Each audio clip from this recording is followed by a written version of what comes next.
নমস্কার বন্ধুরা, আমি বর্তমানে রয়েছে কুম্ভ মেলার যে ইসকনের কার্যালয় অর্থাৎ international society for Krishna consciousness.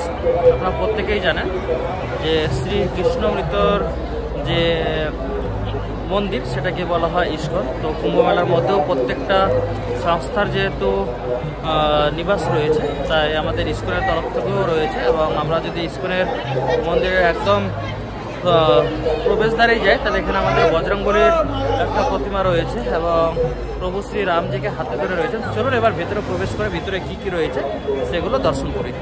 বন্ধুরা, আপনারা যদি মহাকুম্ভ মেলায় ইসকনের শিবির খুঁজতে চান তাহলে আপনাদেরকে প্রথমেই আসতে হবে নাগা সন্ন্যাসীদের আখড়ার পাশেই। নাগা সন্ন্যাসীদের আখড়া রয়েছে 19 নম্বর সেক্টরে এবং ঠিক তার পাশের রাস্তাতেই অর্থাৎ সেই 19 নম্বর সেক্টরেই আপনারা পেয়ে যাবেন এই ইসকনের যে মহাশিবির। এই মহাশিবিরের মধ্যে প্রবেশ করলে আমার দেখা মহাকুম্ভের মধ্যে যতগুলো শিবির রয়েছে সব থেকে বড় এবং সাজানো গোছানো শিবির রয়েছে এই ইসকনের। প্রবেশ পথেই আপনারা বজরংবলীর একটা বিশাল বড় স্ট্যাচু পাবেন।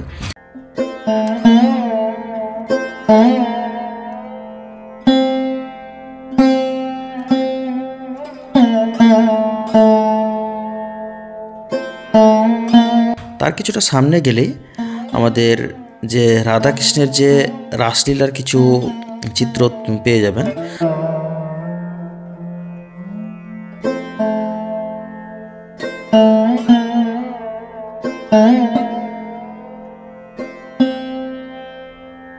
আরেকটু সামনে গেলে আপনারা প্রভু শ্রী রামচন্দ্রকে দেখতে পাবেন। এগুলো হচ্ছে বাইরের যেগুলো দেখতে পাচ্ছেন এগুলো সবই হচ্ছে প্রতীকী মাত্র।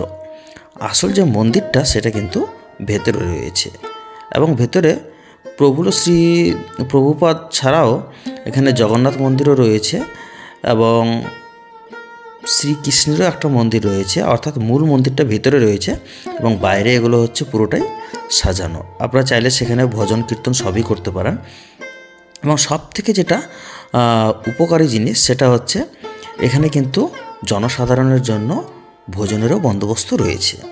আপনারা বাইরেও থালা দিয়ে লাইনে দাঁড়িয়ে তারপর ভোজন সংগ্রহ করতে পারেন অথবা ভেতরে চাইলে আপনারা বসেও ভোজন গ্রহণ করতে পারেন, সেই বন্দোবস্তও কিন্তু রয়েছে। তো আশা করছি বন্ধুরা আপনারা যারা যারা কুম্ভ মেলা আসবেন তারা একবার হলেও ইসকনের এই শিবিরকে অবশ্যই দর্শন করে যাবেন এবং প্রয়োজনে ভোজনও গ্রহণ করে যাবেন। আশা করি যথেষ্ট ভালো লাগবে এবং আপনাদের এই ইসকনের শিবিরটি কেমন লেগেছে অবশ্যই কমেন্ট বক্সে জানাবেন এবং ভালো লেগে থাকলে অবশ্যই বন্ধুদের সাথে শেয়ার করবেন। ধন্যবাদ।